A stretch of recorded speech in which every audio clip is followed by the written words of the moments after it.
জল্পনার অবসান।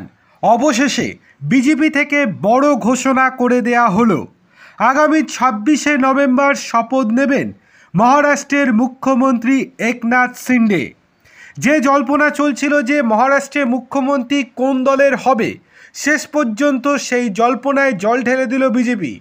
বিজেপি থেকে কেন্দ্রীয় নেতৃত্ব থেকে পরিষ্কার জানিয়ে দেওয়া হলো একনাথ শিন্ডেই হচ্ছেন পরবর্তী মুখ্যমন্ত্রী।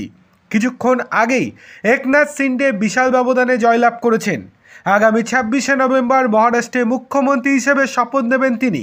ওই দিনই মহারাষ্ট্রে পরিষদীয় দলের বৈঠক রয়েছে, তারপরে নিয়ম মোতাবেক শপথ গ্রহণ হবে। আজ সকালে বিধানসভা নির্বাচনে ফল প্রকাশের পর দেখা গিয়েছে মহারাষ্ট্রের বিজেপি নেতৃত্বাধীন মহাজোটী জোট পেয়েছে 220টি আসন। কার্যত সাফ হয়ে গিয়েছে বিরোধীরা। জয়ের কারিগর হিসেবে দলীয় কর্মকর্তাদের শুভেচ্ছা জানিয়েছেন একনাথ শিন্ডে। অন্যদিকে মহারাষ্ট্রের চাণক্য বলতে গেলে সেই ফড়নবিস, দেবেন্দ্র ফড়নবিস আবারও প্রমাণ করলেন যে মহারাষ্ট্রের রাজনীতিতে যদি কোনো চাণক্য থেকে থাকে তবে তিনিই সেটা। গত লোকসভা ভোটে বিজেপির শোচনীয় ফলাফল হয়েছিল মহারাষ্ট্রে। সেখান থেকে সংগঠনকে মজবুত করে ভোটারদের বুথমুখী করার কারিগর তিনি। ক্ষমতায় থাকুন বা না থাকুন, গত 10 বছর ধরে তিনি নিজের মতো করে মহারাষ্ট্রের রাজনীতি পরিচালনা করেছেন।